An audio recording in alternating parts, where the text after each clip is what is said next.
मूल तहसील के सोमनाथ के स्वर्गीय बाबा आमटे की कर्मभूमि में हर वर्ष की तरह इस वर्ष भी युवाओं के लिए 55वीं श्रम संस्कार छावनी का आयोजन किया गया है।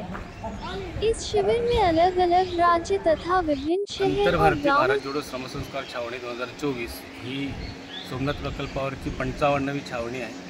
1967ला प्रथम छावणी या परिसरात बाबा आमटे यांनी आयोजित केली होती। खरं तर बाबा आमटेंची मूळ संस्था महारोगी सेवा समिती बरोरा या संस्थेला यावर्षी 75 वर्ष पूर्ण होत आहेत आणि सलग 55वी छावणी या परिसरामध्ये संपन्न होते आहे। यावेळी छावणीला थोडंसं वेगळं स्वरूप दिलेलं आहे। थोडंसं श्रमकार्याला आणि प्रबोधन सत्रांना बगल देत गेली 75 वर्ष ज्या उपेक्षित दुर्लक्षित कुष्ठरुग्णांना समाज विस्थापित करून त्यांना आनंदाचा आश्रय घ्यावा लागला आणि तिथे त्यांनी निर्मितीची नवीन बेटं निर्माण केली। त्या बेटांवरती काही उद्योग स्थापन केले गेले। या निर्मितीशन झडलेल्या हातांची कृती आणि त्यांचं कौशल्य या नवी पिढीला शिकवण्याचं दायित्व यावर्षी या छावणीमध्ये घेतलेलं आहे। डॉक्टर विकास आमटे यांच्या संकल्पनेतून ही छावणी यावर्षी साकार होते आहे, ज्यामध्ये आम्ही किमान 7 विभागांचं प्रशिक्षण 7 दिवसांमध्ये प्रतिदिन 6 तासाचं नियोजन प्रत्येक विद्यार्थ्याकरता केलेलं आहे। ज्यामध्ये सतरंजी विभाग आहे, हातमाग विभाग आहे, फॅब्रिकेशन वर्कशॉप आहे, लाकूड काम आहे, पोस्टर मेकिंग आहे, मातीकाम आहे, इको फ्रेंडली ब्रिकवर्क्स म्हणजे कन्स्ट्रक्शनचं काम आहे आणि नर्सरी, अशा सर्व घटकांना हात दिलेला आहे। दिवसातली 6 तास ही मुलं तिथल्या कुशल कारागीर, ज्या अनुभवसंपन्न कारागीर, ज्याच्यामध्ये कर्णबधीर, अंध, अस्थिव्यंग, कुष्ठरुग्ण लोकांचा समावेश आहे, यांच्यासोबत 7 तास घालवतात। इंटरॅक्शन होते, गिव्ह अँड टेक होते आणि कशा पद्धतीने आनंदवनाने गेली 75 वर्ष अशा दुर्लक्षित घटकाला उभा केलेला आहे त्याची माहिती नवीन समाजाला मिळते आणि अनुभवापेक्षा दुसरं योग्य श्रेष्ठ ज्ञान नाही किंवा अनुभव ही संपन्नता, हीच कुशलताची संपन्नता आहे हा परिणाम त्याच्यामध्ये येतो। शेवटच्या सत्रामध्ये आम्ही यांच्यामध्ये संवाद घडवून आणलेला आहे। बाबा आमटेचं काम हे नेहमीच उपेक्षित दुर्लक्षित घटकांकरता राहिलेलं आहे, तर त्या घटकांपर्यंत पोहोचण्याचं आणि त्यांना समजून घेण्याचं यावर्षी या छावणीमध्ये स्वरूप होतं। यावेळी प्रथमच आम्ही कर्णबधीर विद्यार्थ्यांचा सहभाग या छावणीमध्ये केलेला आहे। किमान 60 कर्णबधीर विद्यार्थी या ठिकाणी संमिलित झाले महाराष्ट्रभरातले आणि त्यांची जी सांकेतिक भाषा आहे ही सामान्य व्यक्तींना शिकवण्याचं काम ते करतात। असं लक्षात आलं की सामान्य व्यक्ती आणि कर्णबधीर व्यक्ती ही एकमेकात इतके रुळलेले आहेत, इतका जिव्हाळा निर्माण झाला की आता समाजातले ज्या गावातले साधारण 5 राज्यातील युवकांचा या ठिकाणी समावेश आहे। त्याच्यामध्ये ओडिसा आहे, मध्य प्रदेश आहे, यूपी आहे आणि गुजरात आहे आणि महाराष्ट्रातल्या प्रत्येक जिल्ह्याचं प्रतिनिधित्व या ठिकाणी आहे। तर ही सगळी मंडळी कर्णबधिराची एकरूप झाली आहे, कर्णबधिराची भाषा समजून घेतलेली आहे। शरीराने सर्वसामान्य सारखे असलेले कर्णबधीर ज्यांना फक्त ऐकू येत नाही, त्यांच्या क्षमतांची उकल या छावणीच्या माध्यमातून समाजापर्यंत पोहोचते आहे। हा एक सुंदर मेळ यावर्षी या संस्कार छावणीने घातलेला आहे आणि सगळी मुलं आनंदात आहेत। हाय, मी सुप्रिया सुभाष बेलकर, मी नांदेड जिल्ह्याहून आलेली आहे। इथं श्रमसंस्कार कसा असतो काय नाही याच्याबद्दल थोडीशी माहिती घ्यायला आली आहे। इथं खूप छान केलं आहे सगळ्यांना, मग खूप काही अनुभवायला भेटलं आहे जे कधी बाहेर नाही भेटलं, इथं भेटलं। खूप मजा येते आणि विविध प्रकारचे जे कार्यक्रम म्हणजे जे विविध प्रकारचे इथं मशिनी वगैरे जे काही आणलेलं आहे म्हणजे ठेवलेलं आहे, प्रत्येक क्षेत्रामध्ये काम बघितलं आहे, केलेलं आहे आणि अनुभवलं आहे। खूप मजा येते है हमारा। नमस्ते, मैं उड़ीसा से आई हूँ। मेरा नाम दीपांगिनी है। उड़ीसा का एक छोटा सा डिस्ट्रिक्ट वेस्टर्न उड़ीसा में संबलपुर बोल के एक नाम है, वहाँ पे मैं रहती हूँ। और मैं पहले पतंग के थ्रू ये जगह को जानी और पतंग एक अनुष्ठान है जहाँ पे मैं भी वहाँ पे एक वॉलंटियर थी और उसी अनुष्ठान के थ्रू यहाँ आई और अभी इंडिविजुअल आई हूँ। और लास्ट ईयर जब आए थे हम श्रमदान के ऊपर बहुत कुछ किए थे। इस बार का जो थीम है जो कर्णबधीर और मुखबधीर है उसके ऊपर है, उनके साथ कैसे कम्युनिकेशन स्किल बढ़ाना है, डिफरेंट एक्टिविटीज़ करना है। और जैसे अपना वेल्डिंग हुआ, पॉटरी हुआ और नर्सरी हुआ, ये सब काम हम कैसे सीख सकते हैं और उनके साथ कम्युनिकेशन स्किल्स कैसे बढ़ा सकते हैं। और यहाँ पे जैसे हम जानते हैं कि चंद्रपुर में इतना कड़ी धूप में भी श्रमदान करने हम सब जा रहे हैं, उसमें भी इतना एक्टिवली पार्टिसिपेट करना इज़ वेरी डिफ़िकल्ट। और उसी में ही हम सबका इक्वली इंडिविजुअली भी बहुत हाथ है और यहाँ पे एकजुट होकर भी हम काम कर रहे हैं। तो यहाँ पे मेरा लर्निंग ये रहा कि कैसे हम कर्णबधीर और मुखबधीर के साथ कम्युनिकेट कर पाएंगे, दूसरे कल्चर के लोगों के साथ, रीजन लोगों के साथ हम मिल पाएंगे, बात कर पाएंगे और जान भी पाएंगे और जिससे दोस्त बना है बहुत। नमस्कार, माझं नाव जयसिंग राजपूत, मी जालन्याचा आहे। पहिल्यांदाच बाबा आमटे यांनी सुरू केलेली 1968मध्ये सुरू केलेली जी छावणी आहे श्रमसंस्कार छावणी, त्यामध्ये मी आलेलो आहे।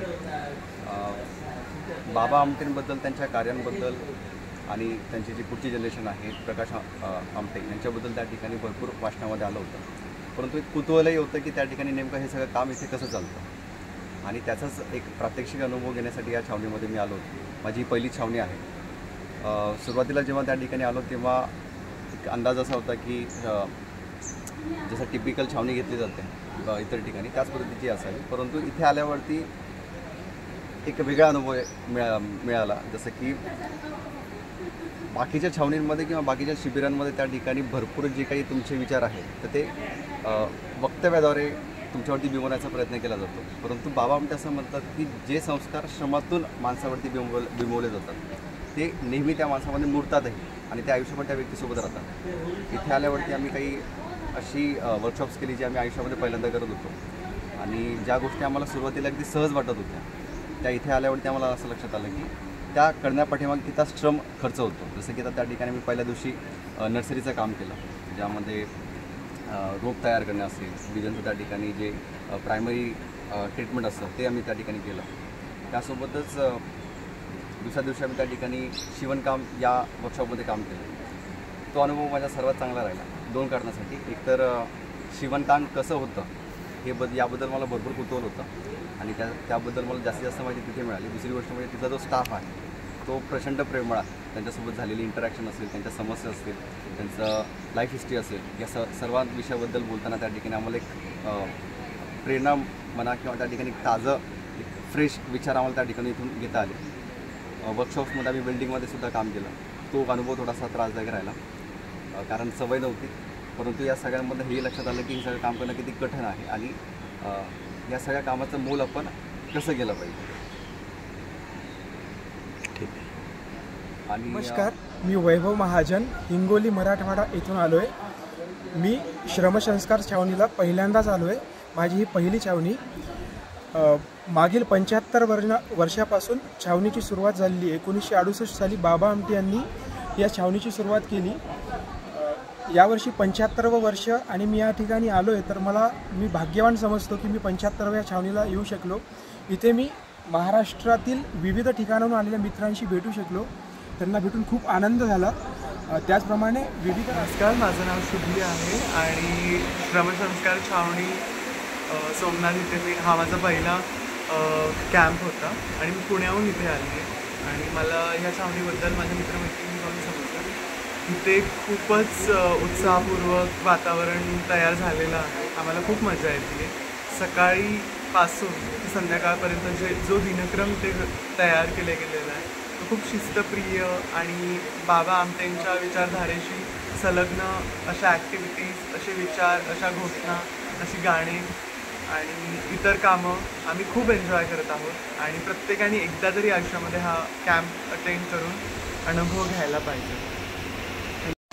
नमस्कार, मी अंजना प्रधान, मी नाशिकवरून आलेली आहे आणि ही माझी पहिलीच छावणी आहे। माझी खूप इच्छा होती इथे येण्याची, त्यामुळे मी इथे सामील झाले आणि इथे मला सगळ्या गोष्टी आवडल्या आणि इथे खूप काही शिकायला मिळालं। विविध राज्यातून आलेले विविध शिबिरार्थी होते, त्यांच्याशी संवाद साधायला मिळाला आणि सगळीकडे सकारात्मक ऊर्जा होती। आता जाताना मी खूप ऊर्जा घेऊन जाईल, प्रेरणा घेऊन जाईल की मी पण समाजामध्ये काहीतरी करू शकते। धन्यवाद।